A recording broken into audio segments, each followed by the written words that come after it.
जय हिंद दोस्तों, स्वागत है आप सभी का बीए सेमेस्टर वाला में। दोस्तों आज के इस क्लास के माध्यम से आप सभी लोग देखने वाले हैं BA first year first semester political science यानी राजनीति शास्त्र। आप लोगों का न्यू बैच स्टार्ट हो गया है एग्ज़ाम 2024 एग्ज़ाम 2025 के लिए। यह जो क्लास है एग्ज़ाम 2026 एग्ज़ाम 2027 के लिए भी मोस्ट इंपॉर्टेंट होगी। इसके पहले मैंने आपके सिलेबस भी डिस्कस कर दिए हैं, ठीक है। तो डिस्क्रिप्शन बॉक्स में प्लेलिस्ट का लिंक दिया गया है। पहला लिंक प्लेलिस्ट का है, इसमें जा कर के आप अपना सिलेबस भी देख सकते हैं, ठीक है, कि आपको क्या क्या पढ़ने हैं 8 यूनिट में, ठीक। चलें, इसमें मैं आपको पेपर का नाम बता देता हूं। जब आपके कॉलेज से आपको एडमिट कार्ड मिलेगा, प्रवेश पत्र, तो उस पर आपके पेपर का नाम लिखा मिलेगा Indian national movement and constitution of India, भारतीय राष्ट्रीय आंदोलन तथा भारत का संविधान, ठीक है। और जो दीनदयाल उपाध्याय गोरखपुर विश्वविद्यालय है, वहाँ पर आपके जो पेपर का नाम है राजनीतिक सिद्धांत है पेपर का नाम, ठीक है, पॉलिटिकल थ्योरी। वहाँ के पेपर कोड का नाम है POL 101, दीनदयाल उपाध्याय गोरखपुर विश्वविद्यालय के BA first year first semester में, ठीक है। और ये मॉडल पेपर 1 है पॉलिटिकल साइंस का, और ये क्लास B1 है। डिस्क्रिप्शन बॉक्स में मैंने आपको लिखित क्वेश्चन पेपर भी सॉल्व कराया है, ठीक है, जो डॉक्टर राम मनोहर लोहिया अवध विश्वविद्यालय है और राजा महेंद्र प्रताप सिंह स्टेट यूनिवर्सिटी है। यहाँ पर आपके लिखित एग्जाम होते हैं, और बहुत सारे यूनिवर्सिटी हैं उत्तर प्रदेश में जहाँ पर आपके लिखित एग्जाम होते हैं। तो लिखित एग्जाम के लिए मैंने ऑलरेडी क्वेश्चन पेपर सॉल्व कराना शुरू कर दिया है। नवंबर दिसंबर में आपका एग्जाम है, तो एग्जाम से पहले कम से कम 6-7 क्वेश्चन पेपर मैं आपको सॉल्व करा कर दे दूंगा, ठीक है। चलें, अब लेकिन आज के इस क्लास में हम लोग कवर करेंगे top 60 most important objective question answer with important notes के साथ। चाहे दीनदयाल उपाध्याय गोरखपुर विश्वविद्यालय में हो, चाहे सिद्धार्थ यूनिवर्सिटी, चाहे डॉक्टर भीमराव अम्बेडकर यूनिवर्सिटी है, महात्मा गांधी काशी विद्यापीठ है, छत्रपति साहू जी महाराज यूनिवर्सिटी है, ठीक है। भारत में उत्तर प्रदेश में यूपी आल यूनिवर्सिटी, उत्तर प्रदेश में किसी भी यूनिवर्सिटी से हम, चाहे आप इस यूनिवर्सिटी से संबंधित किसी यूनिवर्सिटी में पढ़ रहे हो तो आप इस क्लास को अटेंड कर सकते हैं। भारत में किसी भी यूनिवर्सिटी से पढ़ रहे हो आप इस क्लास को अटेंड कर सकते हैं, बशर्ते आपका जो पेपर का नाम है और सिलेबस का नाम है वो सेम होना चाहिए, ठीक है। चलें स्टार्ट करते हैं आज की क्लास। दोस्तों पहला प्रश्न आपका पूछा गया है, अच्छा, आप लोग की ये जिम्मेदारी है कि आप लोग इस क्लास को आगे जरूर सेंड करेंगे, ठीक है, अपने दोस्तों के साथ व्हाट्सएप पर। चले, पहला प्रश्न आपका इसमें पूछा गया है, ए ग्रामर ऑफ पॉलिटिक्स पुस्तक के लेखक कौन है। बहुत ही फेमस पुस्तक है ये, इसके लेखक हैं लास्की, ठीक है, हेराल्ड लास्की इनका पूरा नाम है, लास्की इनका शॉर्ट फॉर्म नाम है, ठीक है, हेराल्ड लास्की इनका पूरा नाम है। तो ये ग्रामर ऑफ पॉलिटिक्स पुस्तक के लेखक हेराल्ड लास्की हैं। ऑप्शन नंबर ए राइट है आपका। प्रश्न नंबर 2 आपका पूछा गया साथियों, राजनीति विज्ञान का आरंभ और अंत राज्य से होता है, यह किसने कहा है। ये स्टेटमेंट किसका है, तो ये स्टेटमेंट गार्नर का है, ठीक है। गार्नर महोदय ने कहा था कि राजनीति विज्ञान का जो आरंभ है और अंत है ये दोनों राज्य से होता है, ठीक है। इनके बारे में मैं थोड़ा बता रहा हूँ, आप लोग ध्यान से देखेंगे। राजनीति विज्ञान का आरंभ और अंत राज्य से होता है, यह कथन अमेरिकी राजनीति विज्ञानी जेम्स विल्फोर्ड गार्नर ने कहा था। इनका पूरा नाम भी आप लोग पता चल गया, गार्नर का पूरा नाम क्या है, जेम्स विल्फोर्ड गार्नर। ये किस देश के राजनीति विज्ञानी थे, अमेरिका के। ये आपके एग्जाम में पूछा जाता है, तो आप लोग ध्यान रखेंगे। चलिए दोस्तों, आपसे रिक्वेस्ट है कि प्लीज़ चैनल को सब्सक्राइब जरूर कर लेंगे, ताकि आप second semester, third semester, fourth semester, fifth semester और सिक्स सेमेस्टर यानी 3 साल आप हमारे साथ जुड़े रहें, ठीक है। चलें, और आपसे रिक्वेस्ट है कि एक लाइक ज़रूर कर देंगे। देखिए लाइक करेंगे तो ये जो क्लास है वो आगे रिकमेंड करेगा यूट्यूब और बच्चों को भेजेगा। तो लाइक ज़रूर करेंगे और सब्सक्राइब जरूर करेंगे, ठीक है। और इसे शेयर जरूर करेंगे अपने दोस्तों के साथ, ताकि सभी यूनिवर्सिटी के बच्चे हमसे जुड़ने का प्रयास जरूर करें, ठीक है। चलिए तीसरा प्रश्न साथियों, राजनीति कब, कहाँ, कैसे प्राप्त हो, यह किसने कहा। यह स्टेटमेंट किसका है, तो हेरोल्ड ड्वाइड लासवेल का है, ठीक है। सी ऑप्शन आपका राइट है। देखिए आपके एग्जाम में शॉर्ट फॉर्म में नाम देता है, लासवेल लिख करके देगा आपके एग्जाम में, ठीक है। तो लासवेल महोदय ने कहा था राजनीति कब, कहाँ, कैसे प्राप्त हो, ये लासवेल ने कहा था, हेरोल्ड ड्वाइड लासवेल, ठीक है। चलें, चौथा प्रश्न आपका पूछा गया है, निम्नलिखित में से कौन राजनीति विज्ञान को अधिपति विज्ञान मानता है। तो दोस्तों जो अरस्तु हैं, ठीक है, ये राजनीति विज्ञान को अधिपति विज्ञान मानते हैं। बी ऑप्शन आपका करेक्ट है। प्रश्न नंबर 5 आपका इसमें पूछा गया है, राजनीति विज्ञान इतिहास का फल है और इतिहास राजनीति विज्ञान की जड़ है। यह कथन है यानी स्टेटमेंट ये किसने दिया था? तो सर जॉन सीले ने। ठीक है। अच्छा, आपके जो एग्ज़ाम में जो ऑप्शन में आएगा वो केवल सीले लिख करके देता है। ठीक है, तो ध्यान रखेंगे। इनका पूरा नाम इसलिए मैं बता रहा हूँ ताकि आप लोगों को अच्छे से याद रहे। ठीक है। सर जॉन सीले ने स्टेटमेंट दिया था और कहा था कि राजनीति विज्ञान इतिहास का फल है और जो इतिहास है वह राजनीति विज्ञान की जड़ है। ठीक है, सी ऑप्शन आपका राइट है। देखिए, आपके फर्स्ट सेमेस्टर में बता दे रहा हूँ दोस्तों, ये बात अपने दिमाग में रख लीजिए। स्टेटमेंट वाले क्वेश्चन सबसे ज़्यादा आपके एग्जाम में पूछे जाते हैं, यानी यह कथन किसका है। ठीक है, इस प्रकार से आपसे प्रश्न पूछा जाएगा स्टेटमेंट वाले। और आपका एक और है बुक। ठीक है, लेखक और जो किताबें होती हैं, किताबों के लेखकों के नाम पूछता है। दो प्रश्न बहुत ही फेमस होते हैं, स्टेटमेंट वाले और बुक वाले। ये फर्स्ट सेमेस्टर, ठीक है, हिंदी हो, राजनीति शास्त्र हो, सोशियोलॉजी हो, ठीक है, चाहे एंशियंट हिस्ट्री हो, चाहे आपका मेडाइवल हिस्ट्री हो, सभी में स्टेटमेंट और बुक से ज़्यादा प्रश्न पूछे जाते हैं, तो आप लोग ध्यान रखेंगे। ठीक है, और ये बहुत ही फेमस पुस्तक है, लेवियाथन है। ठीक है, लेवियाथन पुस्तक किस लेखक कौन है? तो लेवियाथन पुस्तक के लेखक थॉमस हॉब्स हैं। सी ऑप्शन आपका राइट है। बहुत ही फेमस ये पुस्तक है, लगभग हर साल पूछा जाता है लेवियाथन पुस्तक के लेखक कौन है? थॉमस हॉब्स हैं। ठीक है, चलिए इसके बारे में मैं थोड़ा बता दे रहा हूँ। इसका साल भी पूछता है कि लेवियाथन पुस्तक कब प्रकाशित हुई थी या कब लिखी गई थी। ठीक है, देखें, लेवियाथन पुस्तक के लेखक थॉमस हॉब्स हैं। थॉमस हॉब्स एक अंग्रेजी दार्शनिक थे और उन्हें आधुनिक राजनीतिक दर्शन के संस्थापकों में से एक माना जाता है। लेवियाथन की रचना साल 1651 में हुई थी। ठीक है, आपके एग्जाम में पूछता है लेवियाथन पुस्तक के लेखक कौन है? थॉमस हॉब्स है। लेवियाथन पुस्तक की रचना कब हुई थी? 1651 में। ठीक है, इसका नाम बाइबिल के लेवियाथन से लिया गया था। यह राजनीतिक दर्शन की सबसे महत्वपूर्ण रचना में से एक है। ठीक है, इसलिए ये बहुत ही फेमस है। इस किताब में सामूहिक जीवन को व्यवस्थित करने के तरीके और राजनीतिक सामाजिक संस्थाओं के बारे में बताया गया है। ठीक है, बहुत ही फेमस ये बुक है दोस्तों। ठीक है, देखिएगा आपके एग्जाम में आएगा ये।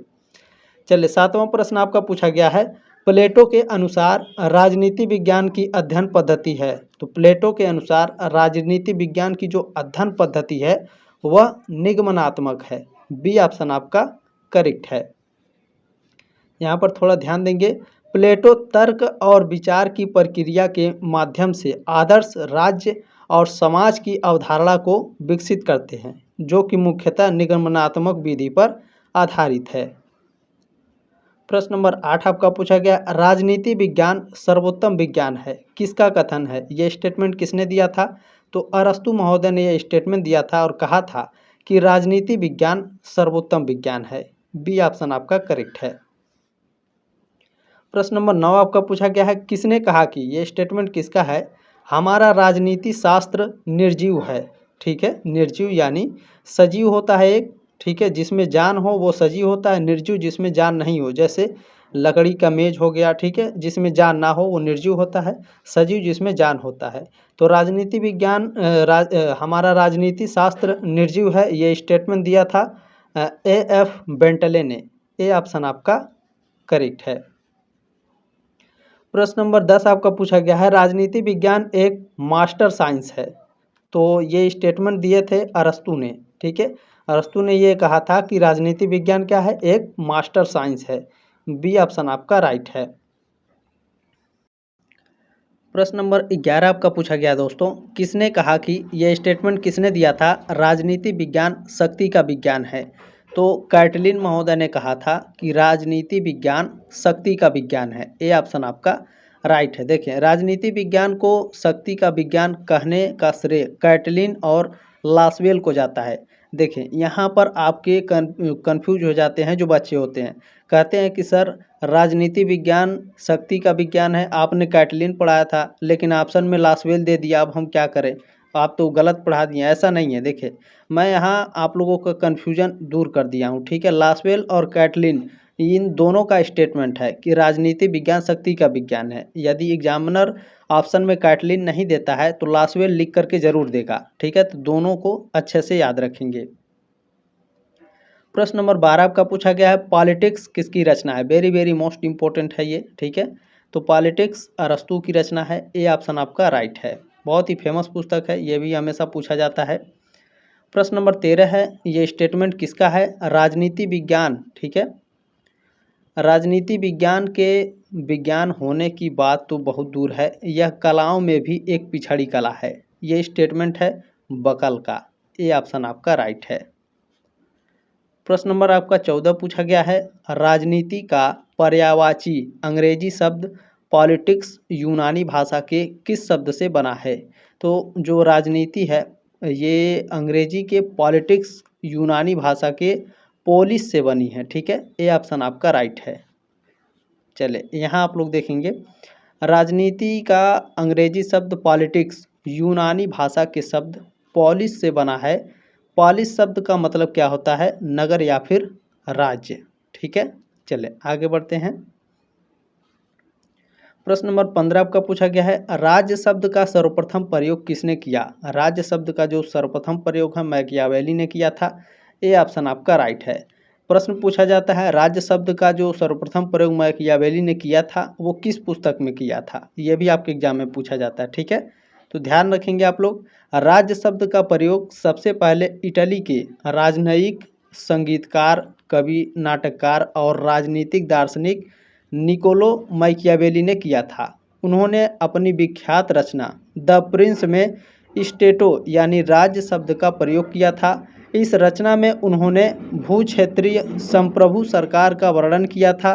मैकियावेली को आधुनिक राजनीति विज्ञान के प्रमुख संस्थापकों में से एक माना जाता है। राज्य शब्द का प्रयोग उन्होंने किस में किया था, द प्रिंस इनकी एक पुस्तक है और बहुत ही फेमस पुस्तक है। ये भी आपके एग्जाम में पूछता आया है कि द प्रिंस पुस्तक किसने लिखी है, मैकियावेली ने लिखी है। इनका पूरा नाम क्या है, निकोलो मैकियावेली। ये किस देश के थे, इटली के, ठीक है। चले बहुत सारे देखिए की पॉइंट में मैं यहाँ 60 प्रश्न आपको देता हूँ, लेकिन 60 नहीं होते हैं दोस्तों, वो लगभग आपके 90-100, ठीक है, 90-100 के लगभग आपके हो जाते हैं। चलें प्रश्न नंबर 16 क्या है, यह किसने कहा कि, यह स्टेटमेंट किसका है, राज्य इस धरा पर ईश्वर का अवतरण है। ये स्टेटमेंट है हेगेल का, ठीक है। हेगेल महोदय ने कहा था कि जो राज्य है इस धरा यानी धरती पर ईश्वर का अवतरण है। आप लोग की पॉइंट में देखेंगे, राज्य पृथ्वी पर ईश्वर का अवतरण है। यह कथन प्रसिद्ध जर्मन दार्शनिक जॉर्ज विलियम फ्रेडरिक हेगेल ने कहा था। इनका पूरा नाम भी आपको पता चल गया और ये किस देश के थे, जर्मनी के, ये भी पता चल गया। आगे देखिए, हेगेल के मुताबिक राज्य का अस्तित्व ईश्वर की अभियान है। उन्होंने राज्य की पदवी को बहुत ऊंचे स्तर पर समझाया था। हेगेल ने आदर्शवाद से जुड़ी कई और विचारधाराएं भी पेश की थीं। प्रश्न नंबर 17 आपका पूछा गया है, ह्यूमन नेचर इन पॉलिटिक्स का रचनाकार निम्न में से कौन है। तो इस पुस्तक के लेखक हैं ग्राहम वालेस। ये ऑप्शन आपका करेक्ट है। देखें यहाँ पर आप लोग थोड़ा देखेंगे, ह्यूमन नेचर इन पॉलिटिक्स किताब के लेखक ग्राहम वालेस हैं। ग्राहम वालेस एक ब्रिटिश शिक्षक, सार्वजनिक अधिकारी और राजनीतिक वैज्ञानिक थे। मानव व्यवहार के अध्ययन के लिए अनुभवजन्य दृष्टिकोण विकसित करने में उनके योगदान के लिए उन्हें जाना जाता है, ठीक है। आपके एग्जाम में पूछता है अनुभवजन्य दृष्टिकोण विकसित करने वाले कौन थे, ग्राहम वालेस थे, ठीक है। देखिए छोटे छोटे जो इसमें प्रश्न हैं बहुत ही आपके एग्जाम के लिए महत्वपूर्ण हैं। प्रश्न नंबर 18 आपका पूछा गया, प्रासंगिकता के सिद्धांत का संबंध किसके साथ है। तो उत्तर व्यवहारवाद के साथ है। प्रासंगिकता का सिद्धांत, ये जो संबंध है प्रासंगिकता के सिद्धांत का उत्तर व्यवहारवाद के साथ है। बी ऑप्शन आपका राइट है। और एक प्रश्न और इसमें आपका पूछा जाता है, अभी मैं आगे आपको बता देता हूँ, ठीक है। चलिए 19 नंबर प्रश्न है, निम्नलिखित में से कौन व्यवहारवाद से संबंधित नहीं है। तो बताने का प्रयास करेंगे, बहुत ही फेमस प्रश्न है ये। देखिए जो तकनीकी प्रयोग है, सत्यापन है और विशुद्ध विज्ञान है, ये व्यवहारवाद से संबंधित है, लेकिन जो परंपरा है ये व्यवहारवाद से संबंधित नहीं है। सी ऑप्शन आपका राइट है। प्रश्न नंबर 20 आपका इसमें पूछा गया है, व्यक्तिवाद इस नाम से भी जाना जाता है। तो व्यक्तिवाद को लेसेस फेयर के नाम से जाना जाता है। ये ऑप्शन आपका राइट है। प्रश्न नंबर 21 पूछा गया है, निम्नलिखित में से कौन बहुलवादी चिंतक नहीं है। देखिए जो कोल हैं और लिंडसे हैं और वेब्स हैं, ये सभी बहुलवादी चिंतक है, लेकिन जो जीन बोंदा हैं ये बहुलवादी चिंतक नहीं है। बी ऑप्शन आपका करेक्ट है। प्रश्न नंबर 22 है, व्यवहारवाद किसके विरुद्ध प्रतिक्रिया है? तो जो व्यवहारवाद है वह तत्व मीमांसा के विरुद्ध प्रतिक्रिया है। बी ऑप्शन आपका करेक्ट है। प्रश्न नंबर 23 आपका पूछा गया है, निम्नलिखित में से कौन सा उत्तर व्यवहारवाद का तत्व नहीं है? तो देखिए इसमें जो प्रासंगिकता है, क्रिया है, सुधार है, ये तीनों उत्तर व्यवहारवाद के तत्व हैं, लेकिन परिरक्षण जो है ये उत्तर व्यवहारवाद का तत्व नहीं है। डी ऑप्शन आपका राइट है। प्रश्न नंबर 24 आपका पूछा गया, उत्तर व्यवहारवाद के जन्मदाता कौन है? तो उत्तर व्यवहारवाद के जन्मदाता डेविड ईस्टन है। सी ऑप्शन आपका राइट है। बहुत ही फेमस क्वेश्चन है। चले व्यवहारवाद के एक होता है उत्तर व्यवहारवाद, एक होता है व्यवहारवाद, दोनों पूछता है। उत्तर व्यवहारवाद के जन्मदाता डेविड ईस्टन है, लेकिन व्यवहारवाद के जन्मदाता कौन है? जेबी वाटसन है। ठीक है, दोनों क्वेश्चन को याद रखिएगा, दोनों बहुत ही फेमस क्वेश्चन है। चलें प्रश्न नंबर 25 आपका पूछा गया है, व्यवहारवाद का अर्थ है? तो व्यवहारवाद का अर्थ होता है मनुष्य के राजनीतिक व्यवहार का अध्ययन। ठीक है, आप लोग पढ़ के ही पता लगा ले रहे होंगे कि व्यवहारवाद का अर्थ क्या हो सकता है। मनुष्य के राजनीतिक व्यवहार का अध्ययन करना होता है। बी ऑप्शन आपका राइट है। प्रश्न नंबर 26 पूछा गया है, यूनानी भाषा में पोलिस का क्या अर्थ है? तो इसका अर्थ होता है राष्ट्र। ठीक है, ए ऑप्शन आपका करेक्ट है। प्रश्न नंबर 27 आपका पूछा गया है, लीवर से लिबर्टी शब्द बना है। लीवर शब्द किस भाषा का है? तो यह लैटिन भाषा का है। ये ऑप्शन आपका राइट है। प्रश्न नंबर 28 पूछा गया, समाज में समानता का निहितार्थ किसका अभाव है? तो यह विशेषाधिकारों का अभाव है। ठीक है, समाज में समानता का जो निहितार्थ अभाव है विशेषाधिकारों का है। ठीक है, ये ऑप्शन आपका राइट है, यानी विशेष अधिकारों का अभाव है। ठीक है, ध्यान रखेंगे। उदारवाद का जनक किसे कहा जाता है? तो जॉन लॉक को उदारवाद का जनक कहा जाता है। बी ऑप्शन आपका करेक्ट है। अब यहाँ थोड़ा ध्यान रखेंगे कि पॉइंट में, इससे प्रश्न आपके एग्जाम में बनेंगे। जॉन लॉक को उदारवाद का जनक माना जाता है। जॉन लॉक एक अंग्रेजी दार्शनिक और चिकित्सक थे। उन्हें ज्ञानोदय विचारकों में से एक सबसे प्रभावशाली माना जाता है। प्रश्न नंबर 30 आपका पूछा गया है, द स्टेट एंड रिवॉल्यूशन किसने लिखी? तो ये जो पुस्तक है व्लादिमीर लेनिन ने लिखी है। ठीक है, बी ऑप्शन आपका करेक्ट है। The state and revolution Vladimir Lenin ने लिखी है। बी ऑप्शन राइट है। प्रश्न नंबर आपका 31 पूछा गया है, 31 नंबर, राज्य के कितने तत्व हैं? बहुत ही फेमस क्वेश्चन है, ये भी आपका लगभग हर साल पूछता ही है। तो राज्य के 4 तत्व होते हैं। 4 तत्व कौन कौन से होते हैं सर जी, ये बता दीजिए। तो पहले ए ऑप्शन आपका राइट है, ये जान लीजिए। राज्य के 4 तत्व होते हैं, कौन कौन से होते हैं चलिए आपको बता देते हैं। देखिए राज्य के 4 तत्व होते हैं, जनसंख्या, भूमि, सरकार और समाज। ठीक है, जो जनसंख्या होती है राज्य का निर्माण करने वाले लोगों का समूह है। यह राज्य का सबसे महत्वपूर्ण तत्व होता है। भूमि क्या है भैया? राज्य का भौगोलिक क्षेत्र जहां लोग रहते हैं और शासन होता है। ठीक है, सरकार की ज़रूरत क्या है? राज्य को चलाने वाली संस्था जो कानून बनाती है और उन्हें लागू करती है। समाज यानी राज्य का अधिकार अपने क्षेत्र के भीतर स्वतंत्र रूप से शासन करने का। ठीक है, चलें प्रश्न नंबर 32 आपका पूछा गया है, निम्नलिखित में से कौन सा एक राज्य का तत्व नहीं है? देखें जो आपका भूभाग है, संप्रभुता है और सरकार है, ये तीनों आपके राज्य के तत्व हैं, लेकिन जो राजनीतिक दल है, ठीक है, ये आपके राज्य का तत्व नहीं होता है। सी ऑप्शन आपका राइट है। राजनीतिक दल में जैसे आपका बीजेपी हो गया, ठीक है, सपा हो गया, बसपा हो गया, ये सभी क्या है? राजनीतिक पार्टियां हैं। ठीक है, चलें राजनीतिक दल हैं। प्रश्न नंबर 33 आपका, राजनीतिक चेतना राज्य की उत्पत्ति के सिद्धांत का एक कारक है। तो विकासवादी सिद्धांत में। ठीक है, डी ऑप्शन आपका राइट है। प्रश्न नंबर 34 आपका पूछा गया है, निम्न में से कौन एक राज्य का आवश्यक तत्व नहीं है? देखें जो जनसंख्या है, सरकार है और संप्रभुता है, ठीक है, ये तीनों आपके राज्य के आवश्यक तत्व होते हैं, लेकिन जो पंथ निरपेक्षता है ये आपके राज्य का आवश्यक तत्व नहीं है। ठीक है, डी ऑप्शन आपका करेक्ट है।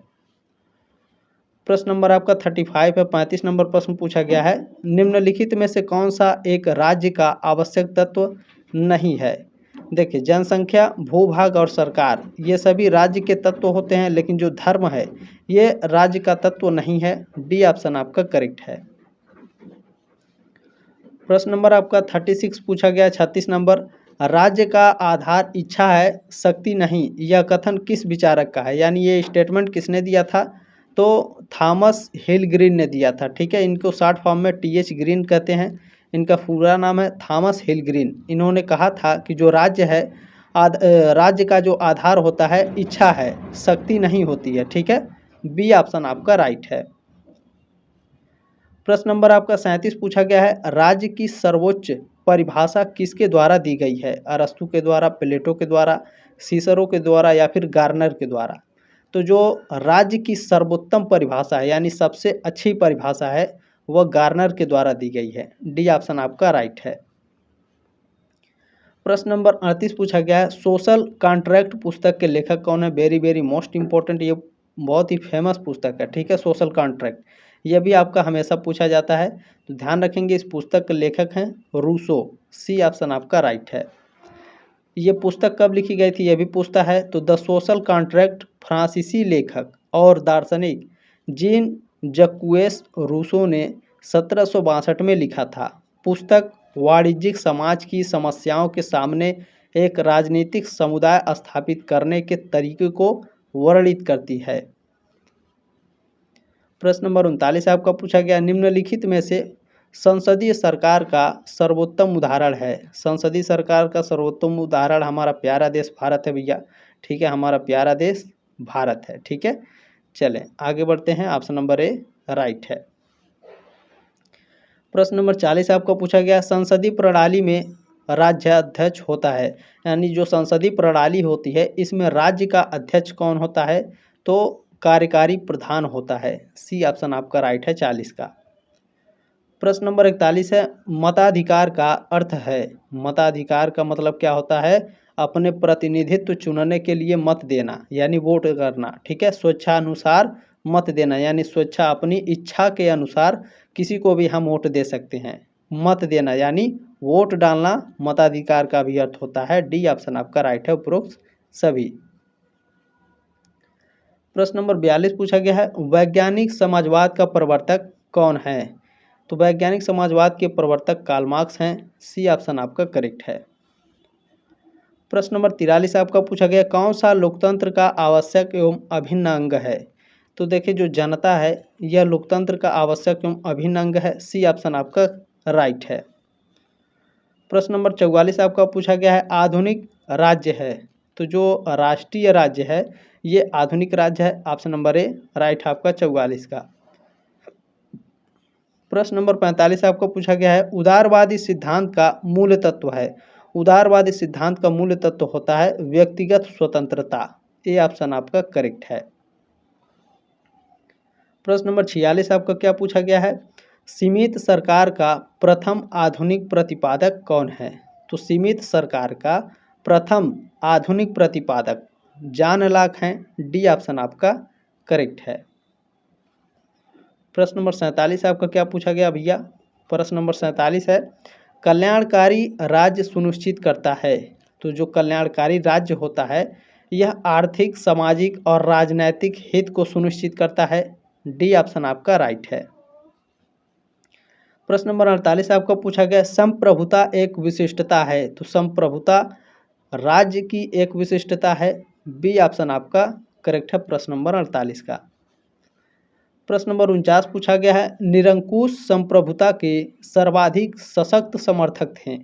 निरंकुश संप्रभुता इसके जो सर्वाधिक सशक्त समर्थक थे वो जॉन लॉक थे। ठीक है, थॉमस हॉब्स थे और रूसो थे। डी ऑप्शन आपका राइट है। प्रश्न नंबर 50 आपका पूछा गया है, संप्रभुता की एकलवादी धारणा प्रमुखता स्वीकार करती है सुनिश्चित श्रेष्ठ मानव की। डी ऑप्शन आपका राइट है। प्रश्न नंबर 51 आपका पूछा गया है, किसने कहा कि ये स्टेटमेंट किसका है, प्रभुसत्ता नागरिक और प्रजा के ऊपर सर्वोच्च शक्ति है जिस पर कानून का कोई बंधन नहीं होता है। तो ये जीन बोंदा ने कहा था। ए ऑप्शन आपका राइट है। प्रश्न नंबर आपका 52 इसमें पूछा गया है, संप्रभुता के सिद्धांत को विकसित करने वाला प्रथम विचारक कौन है। वेरी वेरी मोस्ट इंपॉर्टेंट है। संप्रभुता के सिद्धांत को विकसित करने वाला जो प्रथम विचारक है वो जीन बोंदा है। बी ऑप्शन आपका करेक्ट है। अच्छा, आप लोग यहाँ ध्यान देंगे थोड़ा सा, बोंदा ने 16वीं शताब्दी में संप्रभुता का आधुनिक सिद्धांत प्रस्तुत किया जिसमें राज्य की सर्वोच्चता और शक्ति पर जोर दिया गया। प्रश्न नंबर आपका 53 पूछा गया है, निम्न में से किसका विचार था कि संप्रभुता दैवी एवं प्राकृतिक विधियों से सीमित हैं। तो ये जो विचार है जीन बोंदा का है। ये ऑप्शन आपका करेक्ट है। प्रश्न नंबर आपका 54 इसमें पूछा गया है, ये स्टेटमेंट किसका है या किसने कहा था कि जो कानून है सार्वभौम सत्ता का आदेश है। तो यह जॉन ऑस्टिन ने कहा था। जॉन ऑस्टिन महोदय ने कहा था कि जो कानून है सार्वभौम सत्ता का आदेश है। सी ऑप्शन आपका करेक्ट है। प्रश्न नंबर 55 है, अच्छे कानून के लक्षण है। देखिए, अच्छा कानून जो होता है अस्थायित्व होता है, एक जगह होता है, अच्छे तरीके से होता है, सार्वव्यापकता होता है और सर्वोच्चता भी होता है। ठीक है, डी ऑप्शन आपका राइट है। प्रश्न नंबर आपका 56 पूछा गया है, निम्नलिखित में से कौन दंड व्यवस्था का आवश्यक तत्व है। बताने का प्रयास करेंगे आप सभी लोग। बिल्कुल, अनुपात, निष्पक्षता, मानवता, ये तीनों क्या हैं, दंड व्यवस्था के आवश्यक तत्व हैं। डी ऑप्शन आपका राइट है, उपरोक्त सभी। प्रश्न नंबर 57 आपका पूछा गया है, कानून नियमों का वह समूह है जिसे राज्य मान्यता देता है और व्यवस्था के प्रशासन लागू करता है। यह कथन किसका है। ये स्टेटमेंट दिया था प्रोफेसर सालमंड ने। इन्होंने कहा था कि जो कानून है, ठीक है, यह नियमों का समूह है जिसे राज्य मान्यता देता है और व्यवस्था के प्रशासन लागू करता है। ठीक है, ये ऑप्शन आपका इसमें करेक्ट है, ये ऑप्शन। चलें, प्रश्न नंबर 58 आपका पूछा गया है, कानून स्वतंत्रता का मित्र है किसने कहा था। तो ये स्टेटमेंट जिगजैग रूसो ने दिया था। डी ऑप्शन आपका राइट है। रूसो महोदय ने कहा था कि जो कानून है यह स्वतंत्रता का मित्र है। चलिए, थोड़ा यहाँ पर आप लोग ध्यान देंगे, जहाँ कानून है वहाँ स्वतंत्रता भी है। यह कथन जॉन लॉक ने कहा था। वेरी वेरी मोस्ट इंपॉर्टेंट ये भी स्टेटमेंट है, ये भी आपके एग्जाम में पूछा जाता है। ठीक है, पूछा जाता है जहाँ कानून है वहाँ स्वतंत्रता भी है। यह कथन किसका है, जॉन लॉक महोदय का। ठीक है, अच्छा, उन्होंने अपनी किताब second treatise of civil government के 6ठे अध्याय में यह बात कही थी। प्रश्न नंबर 59 पूछा गया है, निम्नलिखित में से कौन संप्रभुता का लक्षण है। देखिए, अस्थायित्व, सर्वव्यापकता और मौलिकता, ये तीनों क्या हैं, ये तीनों। ठीक है, डी ऑप्शन आपका राइट है, ये तीनों संप्रभुता के लक्षण हैं। प्रश्न नंबर 60 आपका पूछा गया, बहुत ही फेमस ये क्वेश्चन है, मनुस्मृति में कितने अध्याय हैं। मनुस्मृति को किसने लिखा था। ठीक है, ये सारे प्रश्न आपके एग्जाम में पूछे जाते हैं। मनुस्मृति को किसने लिखा था, ये आपका होमवर्क है। आप लोग कमेंट बॉक्स में बताइएगा मनुस्मृति को किसने लिखा है। मैं बता दे रहा हूँ मनुस्मृति के कितने अध्याय हैं। तो इसमें कुल 12 अध्याय हैं। अच्छा सर जी, 12 अध्याय हैं मनुस्मृति के, तो 12 अध्याय कौन कौन से ये भी बता दीजिए। बिल्कुल बताएंगे, थोड़ा धैर्य रखेंगे आप लोग। देखें, मनुस्मृति में कुल 12 अध्याय हैं, उनके नाम इस प्रकार हैं। अच्छा सर जी, नाम जान के हम क्या करेंगे, आपके एग्जाम में प्रश्न पूछता है इनमें से कौन मनुस्मृति का भाग नहीं है या इनमें से कौन मनुस्मृति का अध्याय नहीं है। तो जब आप पढ़े रहेंगे तभी आप उत्तर दे पाएंगे। जब आपको नहीं पढ़े रहेंगे, जब आपको नहीं याद रहेगा तो उत्तर नहीं दे पाएंगे। ठीक है, अगर एक ही बार पढ़ लेते हैं तो भी आप गेस लगा करके उत्तर दे सकते हैं। तो ध्यान से देखिएगा। ठीक है, मनुस्मृति का जो पहला अध्याय है आचराध्याय है। आचराध्याय क्या सर, तो ये धर्म का आचरण करने वाला है। ठीक है, दूसरा है धर्मोन्य नाध्याय, यानी धर्म की उत्पत्ति और उदय। तीसरा है शौचाध्याय, यानी शुद्धता और स्वच्छता के नियम। मनुस्मृति का चौथा अध्याय क्या है, विधि विधान नाध्याय, यानी अनुष्ठान और विधियों का विधान। मनुस्मृति का 5वां अध्याय क्या है? प्रायश्चिताध्याय, यानी प्रायश्चित और पापों का निवारण। मनुस्मृति का जो 6वां अध्याय है वर्णाध्याय है। वर्णाध्याय मतलब क्या है? वर्ण व्यवस्था और समाज के विभाजन के नियम। ठीक है। 7वां है राजधर्माध्याय, यानी राजा और शासन के धर्म। मनुस्मृति का जो 8वां अध्याय है विवाह अध्याय है, यानी इसमें विवाह और उसके नियम बताए गए हैं। ठीक है। अच्छा, मनुस्मृति में 9वां अध्याय है स्त्री धर्माध्याय, यानी महिला के कर्तव्य और अधिकार। 10वां अध्याय है मनुस्मृति का संन्यास अध्याय, यानी संन्यास और त्याग का नियम। 11वां प्रश्न है सांसारिक कर्तव्यों का अध्याय, यानी सामाजिक और पारिवारिक कर्तव्यों का विवेचन। मनुस्मृति का ये लास्ट, ठीक है, लास्ट आपका अध्याय है मोक्षाध्याय, यानी मोक्ष की प्राप्ति के मार्ग। तो मैंने आपके 60 क्वेश्चन बता दिए मॉडल पेपर में, और ये 60 क्वेश्चन से भी ज़्यादा होंगे, लगभग 100 क्वेश्चन होंगे। ठीक है। तो आपकी जिम्मेदारी है कि आप इस क्लास को आगे जरूर सेंड करेंगे, सब्सक्राइब जरूर करेंगे। जल्दी मिलते हैं आपके नेक्स्ट मॉडल पेपर में, तब तक के लिए जय हिंद, वंदे मातरम।